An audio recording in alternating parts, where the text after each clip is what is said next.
بے شک اللہ سے جو انسان جو چیز مانگتا ہے اللہ کبھی اسے نا امید نہیں کرتا۔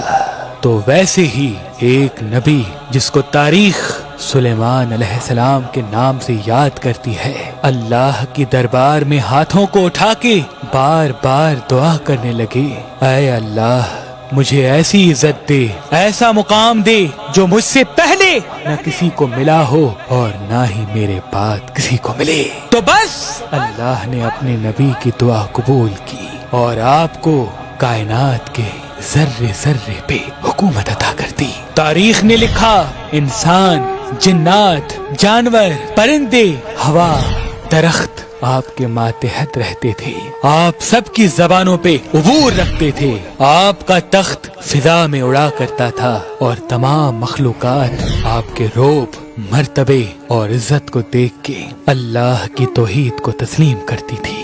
تو ویسے ہی آپ کے زمانے میں یمن کے علاقے میں ملکہ سبا کی حکومت تھی۔ ایک مرتبہ آپ اپنے تخت پہ تمام مخلوقات کو اللہ کا ذکر سنا رہے تھے، تو اتنے میں آپ نے دیکھا خود نظر نہیں آ رہا۔ تمام جانوروں اور پرندوں نے ادھر ادھر دیکھا ہی تھا کہ اتنے میں ہدہد آ پہنچا۔ آپ نے پوچھا تم اتنی دیر کہاں تھے؟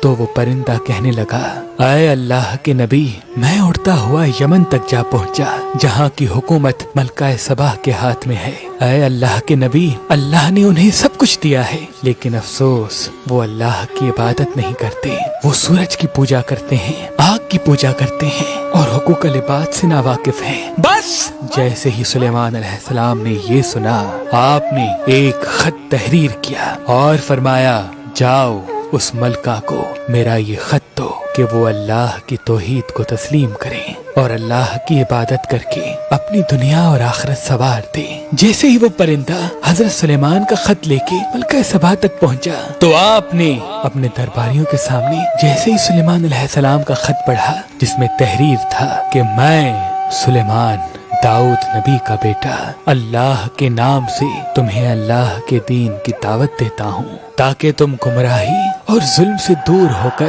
شیطان کے وسوسے کو چھوڑ کر اللہ کی رحمت تک پہنچ سکو، وگرنہ تمہارا ہی ظلم تم پر برسے گا۔ ملکہ سبا نے اپنے مشیروں اور لوگوں سے مشورہ کیا تو انہوں نے کہا، اے ملکہ سبا ہمارے پاس نیزے، تلوار، بھالے اور اتنے لوگ ہیں کہ ہم کسی کے سامنے کیا جھکیں۔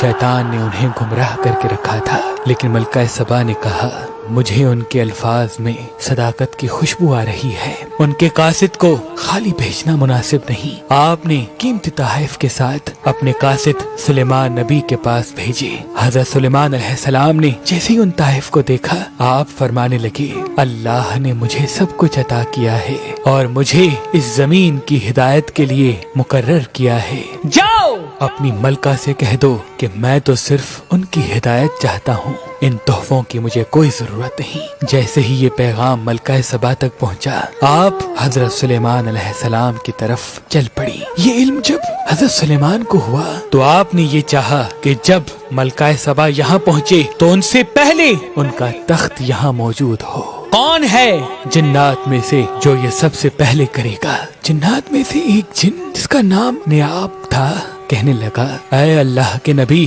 میں آج کے دن میں ہی تخت بلقیس آپ تک پہنچاؤں گا۔ دوسرا جن کہنے لگا، اے اللہ کے نبی میں کچھ دیر میں ہی ملکہ سبا کا تخت آپ تک پہنچا لوں گا۔ اتنے میں ایک انسان اٹھا جو آپ کا وزیر بھی تھا، جس کا نام حضرت آصف برخیہ تھا، جس کے پاس کتاب کا کچھ علم تھا، کہنے لگا، اے اللہ کے نبی آپ آنکھیں بند کر کے کھولیں گے ملکہ سبا کا تخت آپ کے سامنے ہوگا۔ بس جیسے ہی سلیمان علیہ السلام نے آنکھیں بند کی اور ابھی آنکھوں کا کھولنا ہی تھا کہ وہ تخت آپ کے سامنے موجود ہو گیا۔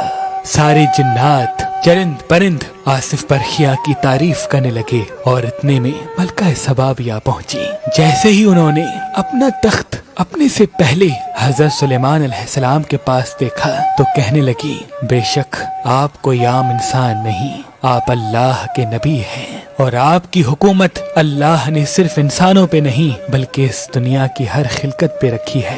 میں تسلیم کرتی ہوں جس کی عبادت آپ کرتے ہوں گے وہی حقیقی خالق ہے۔ میں تسلیم کرتی ہوں جس نے آپ کو حکومت دی ہوگی وہی اس کائنات کا مالک و خالق ہے۔ اور یوں ملکہ سبا اللہ کے دین کو تسلیم کر کے حضرت سلیمان کی نبوت کا اقرار کر بیٹھی۔ اگر آپ شادی کرنا چاہتے ہیں لیکن آپ کو اچھا رشتہ نہیں ملتا تو آج ہی مہربان شادی دفتر کے نمبر پہ کال کریں۔ اللہ کے کرم سے ہمارے پاس پاکستان سے باہر اور پاکستان میں بھی مختلف مسلک اور مذہب کے رشتے موجود ہیں۔ اگر ہمارا نمبر آپ کو مصروف ملتا ہے تو آپ ہماری ویب سائٹ meherbanali.com یا ہماری اپلیکیشن جو گوگل پلے اسٹور اور آئی فون ایپ اسٹور پہ موجود ہے ان سے بھی اپنے لیے ایک اچھا رشتہ حاصل کر سکتے ہیں۔ مہربان شادی دفتر، مہربان شادی دفتر۔